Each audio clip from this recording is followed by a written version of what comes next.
Invité à la conférence sur les mines organisée ce dimanche 9 février 2025 par le département scientifique de l'association socio-culturelle Sempia, Nanou Memba Ibinga n'est pas allé par le dos de la cuillère pour détailler la situation sur les mines dans l'espace Katanga. Dans son intervention, agissant en sa qualité de mandataire à mine, Nanou Memba a mis en évidence les contrastes frappants entre l'immense richesse minière de l'espace Katanga et les conditions de vie précaires de la population locale. En outre, il décrit le fait que le Sempia soit dissocié aux résolutions et à l'exploitation minière sur leur sol.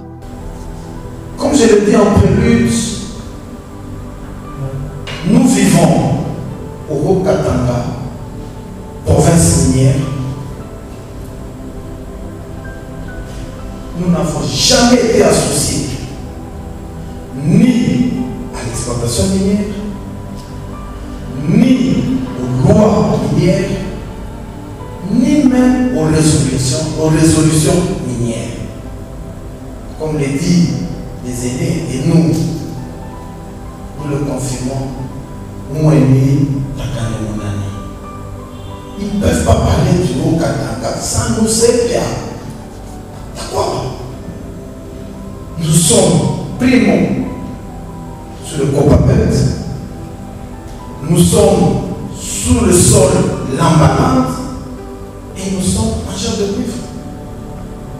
Mais aujourd'hui, quand nous regardons les mines, quand nous regardons les secteurs miniers, j'ai même vu une fois, malheureusement j'étais dans d'autres pays, je n'ai pas participé, c'est de se bousculer à Pullman pour aller écouter un déchet de la sous-traitance. Ah oui, il devait venir ici. Le secteur minier en soi, pour le moment qu'on se le dise, il est très actif au Katanga. Nous voyons tous, car ça frappe à l'œil, le boom minier et la bourgeoisie minière et l'exploration à la production. Vous voyez aussi ce que ça rapporte. Aujourd'hui, nous avons des politiques assis grâce aux mines. Nous avons des hommes assis grâce aux mines. Mais nous avons une communauté pauvre qui, pour moi, est hors jeu du secteur minier. Devant un auditoire attentif, Nanou Memba a également mis en lumière l'impact négatif des activités minières sur les communautés locales, en insistant notamment sur la pollution de l'environnement. Les mines, c'est la destruction de nos infrastructures. Et j'ajoute, les mines, c'est aussi des délocalisations que nous vivons. Ça nous touche, nous, c'est parce que quand nous parlons de délocalisation, vous savez, ça perd notre identité. Par ailleurs, il a tracé un tableau sombre sur la gestion des fonds issus de la redevance minière, y compris ceux destinés aux générations futures et à la mise en œuvre du cahier des charges. Nanou Memba révèle et s'interroge d'où est passée la somme de plus d'1 milliard de dollars américains destinés aux générations futures dans le Haut-Katanga et le Lualaba. Là où il y a à boire et à manger, la redevance minière. J'ai vu un chef qui asphaltait 3 routes. La première route va sur la personne, deuxième route sur la deuxième femme.